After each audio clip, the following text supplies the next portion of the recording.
जितने भी मेरे बुजुर्ग, मेरे युवा साथी, मेरे छोटे भाई बहन, आप सब लोग यहाँ पहुंचे, मैं आप सबका बहुत बहुत इस मंच के माध्यम से एका के लिए आप सबका बहुत बहुत स्वागत और अभिनंदन करता हूँ।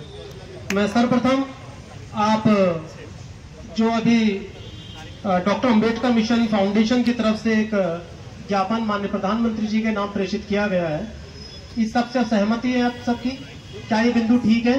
अगर ये सहमति है तो मुझे लगता है कि एक उद्घोष होना चाहिए बाबा डॉक्टर भीमराव अंबेडकर साहब का, क्योंकि ये संख्या जैसे अभी बताई गई है। मैं फिर आप लोग से कहना चाहूंगा कि हम लोग जब कभी भी बात करते हैं, हम लोग एक चीज की बात करते हैं कि हम लोग उससे 19% जनसंख्या है, जबकि मेरा कहना एक बहुत स्पष्ट है, क्योंकि इस प्रदेश का अध्यक्ष होने के नाते इस पूरे प्रदेश में मेरा प्रवास रहता है और जो मैंने आकलन करा है उस आकलन के अनुसार मुझे लगता है 1.25 करोड़ की आबादी में लगभग 48 लाख हमारी जनसंख्या है। और मैं चाहूंगा यहाँ बैठा हुआ जितने भी हमारे लोग हैं, जितने भी हमारे यहाँ बैठे हैं, आप सब वो जागरूक लोग हैं। आप ऐसे भीड़ कोई नहीं है, क्योंकि मुझे लगता है आज भीड़ किसी को नहीं बुलाया था, आज सिर्फ नेतृत्वकर्ता को बुलाया था। जो लोग नेतृत्व करते हैं और जो मैंने एक निवेदन करा था, आज सिर्फ उन लोगों को बुलाइए जो लोग जिंदा हैं। आप सब लोग को देख करके यहाँ अच्छा लगता है कि प्रदेश के 48 लाख लोग का नेतृत्व करने वाले आज आप सब लोग यहाँ बैठे। मैं आप सब लोग को वंदन करते हुए मैं बाबा साहब डॉक्टर भीमराव अंबेडकर को एक अभिवादन करूंगा और चाहूंगा इतनी जोर का नारा लगे कि ये पूरा उत्तराखंड थरथर हिले, ये पूरा देश के अंदर एक आवाज जाए कि आप सब लोग इस समाज के लोग हैं और हम वो हैं जो सरकार बनाते हैं और सरकारें बिगाड़ते हैं। Baba Saheb doctor Bhimrao Ambedkar, Baba Saheb doctor Bhimrao Ambedkar. मुझे लगता है एक और तेज का होना चाहिए। अपने अंदर की आवाज निकालिए, हाथ दोनों खड़े करिए और उसके बाद आवाज आनी चाहिए, बाबा साहेब डॉक्टर भीमराव अंबेडकर, बाबा साहेब डॉक्टर भीमराव अंबेडकर। धन्यवाद। मैं आप सब आगंतुकों की तरफ से आप लोगों ने मुझे मान दिया है, जो विश्वास दिया है, मैं व्यक्तिगत रूप से आप लोग को बताना चाहूंगा कि ये विश्वास के लिए मुझे अपने प्राणों की आहुति भी देना पड़े तो मैं उससे पीछे नहीं हटने वाला हूँ। मैं जिस प्रवृत्ति का व्यक्ति हूँ, मैं अभी थोड़ी देर पहले एक वक्ता को सुन रहा था जिन्होंने बहुत अच्छी बात कही और वो बातें मुझे लगता है कि हर किसी ने समझनी चाहिए। शायद नवीन जी थे, कहाँ नवीन जी बैठे हैं क्या? नवीन जी अभी एक बात बोल रहे थे कि उन्होंने एक विषय बोला, उन्होंने कहा कि हम लोगों को राजनीतिक दलों से ऊपर उठ करके एका होने की आवश्यकता है। मैं कल देख रहा था, कल कई राजनीतिक दलों ने, कई लोगों ने इसमें आकर के अपना समर्थन दिया और उस समर्थन इसलिए नहीं कि उन लोगों को राजनीतिक लाभ चाहिए, वो समर्थन इसलिए था कि उन्हें इस कष्ट का वास्तविक शायद ज्ञान है, इसलिए उन सब लोगों ने अपना समर्थन दिया। और जितने लोग भी यहाँ पर पहुंचे, मैं आप सबका स्वागत और अभिनंदन करता हूँ। मैं चूंकि आज एक सत्तारूढ़ दल में भारतीय जनता पार्टी का प्रतिनिधित्व कर रहा हूँ, मैं एक विषय आप लोगों से जरूर कहना चाहूंगा जो मुझे हमेशा कष्ट मुझे रहता है। हम लोग कभी भी किसी व्यक्ति का जो चेहरा देखते हैं, जब किसी व्यक्ति को देखते हैं, उस व्यक्ति के राजनीतिक दल से उस व्यक्ति का आकलन करते हैं। मैं चाहूंगा कि हमें इस विचारधारा को भी बदलना पड़ेगा। हमें व्यक्ति और विचारधारा को एक करने वाला व्यक्ति चाहिए। हमें वो व्यक्ति चाहिए जो सत्ता में बैठ करके भी हम लोगों की आवाज बुलंद करे, हम लोगों के हर प्रश्नों का उत्तर वहां तक पहुंचाए, हर प्रश्नों का उत्तर का सकारात्मक निर्णय भी ला करके दे। इसलिए हमें सरकारों के सत्ताओं की जरूरत है। आज हम भारतीय जनता पार्टी में, आज मैं हर उस काम को करता हूं, इसका जीता जागता उदाहरण यहाँ कई लोग हैं, चाहे आप अंबेडकर मिशन फाउंडेशन साहब है या आप लोग कोई भी, जो लोग मेरे पास तक विषय पहुंचता है वो आप लोगों के पास तक मैं उसको सार्थक करने का प्रयास करता हूं। माननीय मुख्यमंत्री जी से उस विषय पर चर्चा करके उसे पूरा करने का प्रयास करता हूं। मेरा एक निवेदन और भी आप लोगों से है, और वो निवेदन ये है कि आप लोगों को जिस तरीके से समाज के प्रति जागरूकता देखनी है, आपने उसी तरीके से समाज के उन गद्दारों को भी चेक करना पड़ेगा, उन गद्दारों को भी देखना पड़ेगा जो अलग अलग राजनीतिक दलों पे उन मंचों पर बैठे हैं, जो हमारे समाज के लोग बन करके हमें बेचने का, हमारे वोट को बेचने का वहां काम करते हैं। मैं चाहूंगा कि उन लोगों को भी चिन्हित करने का आप लोग काम करें।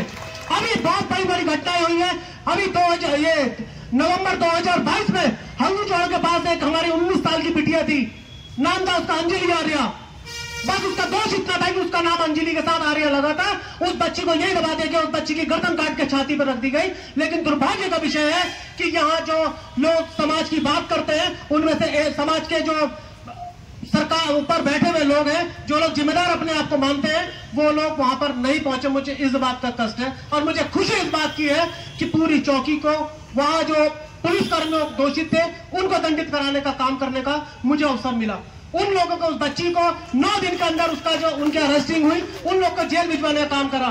हरिद्वार में बेडला प्रकरण हुआ, हरिद्वार में एक अनुसूचित जाति की व्यक्ति की हत्या हुई, 6 महीने तक उसको फैलाया गया। लेकिन मुझे खुशी है कि 3 दिन के अंदर डीएम एसएसपी के संग वार्ता कराई गई और तो अगले दिन डीएम और एसएसपी को भी हमने स्पष्ट कहा, जिस जगह वो बैठे थे हमने कहा डीएम साहब और एसपी साहब यहाँ बैठे हुए आप लोग हैं, आप लोगों ने भी कहीं ना कहीं कोई कष्ट किया है, आप लोगों ने भी कोई गलत किया है, आप लोगों ने हमारे परिवार में घुस के लोगों को मारा है, गलती अगर इन लोगों की गलती है आपकी भी, आप लोग गेट आउट।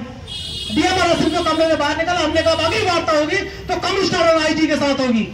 अगले दिन कमिश्नर और आईजी पहुंचे और मैं उन लोगों का, मुझे इस बात का एहसान है कि तत्काल कमिश्नर साहब ने, पांडे जी ने और आईजी नगर न्याय जी ने, दोनों लोगों ने तुरंत पहुंच करके सारी चीजों को वाइंड अप करी और पीड़ित दोषियों को जो है अंदर भेजा।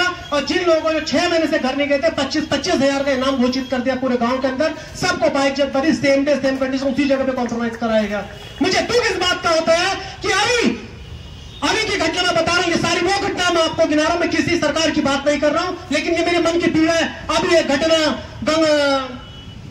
जोशीमठ में हुई है, जोशीमठ में हुई है। उसकी बात करते समय जब हम लोग बात करते हैं तो हम पर्वतीय होते हैं, हम गैर पर्वतीय होते हैं। मुझे एक बात का, मैं इस बात का जो आप लोग का समर्थन करता हूं, एक ही बात का है, मैं कैटेगराइजेशन नहीं चाहता हूं, मैं सिर्फ चाहता हूं अगर जो व्यक्ति अनुसूचित जाति का है तो उसको अपने आगे सिर्फ अनुसूचित जाति कहना चाहिए।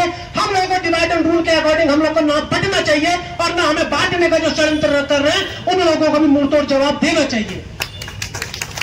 मैं आप लोगों के साथ निवेदन करना चाहूंगा, आप लोग अपने अनुसार अपने जो त्रिनेत्र है उसको खोलिए। आप लोग इस भ्रम की दुनिया से बाहर हमें आने की आवश्यकता है।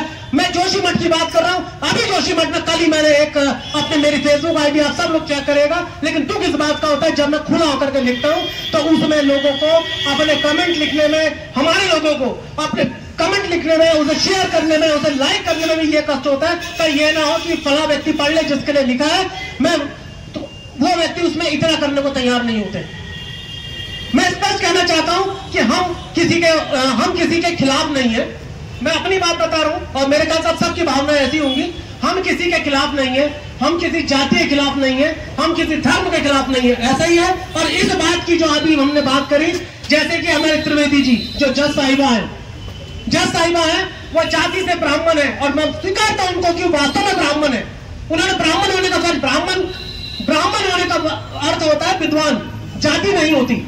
उसको जब विद्वता उनकी थी, उन्हें पता था कि समाज का कष्ट है, उन्होंने 6 लोगों को अलग करा और एक सिंगल अकेली महिला है। और ये वो महिला है जो महिला को बाबा साहब डॉक्टर भीमराव अम्बेडकर ने महिला होने का अधिकार दिलाया था। यदि बाबा साहब अम्बेडकर का कर्ज चुकाया है तो एक ब्राह्मण महिला ने चुकाया है। मैं एहसान मंद हूं और आप सबसे कहूंगा कर्तव्य ध्वनि के साथ वो ब्राह्मण महिला के लिए तालियां, जोरदार तालियां बजाए, जिस महिला ने जाति छोड़ करके अपने बाबा साहब डॉक्टर भीमराव अम्बेडकर की दी हुई आजादी का कर्ज उतारा है। मैं ब्राह्मण का भी नमन करता हूं।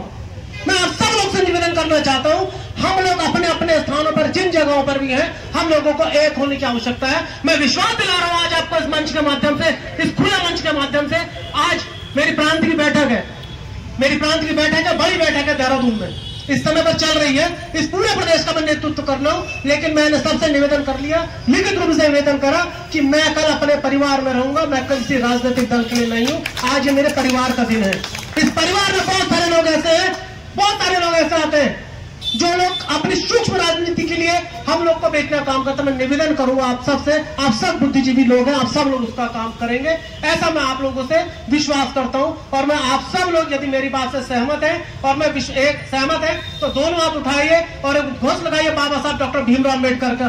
बाबा साहब डॉक्टर भीमराव अम्बेडकर अमर रहे, अमर रहे। बाबा साहब डॉक्टर भीमराव अम्बेडकर अमर रहे।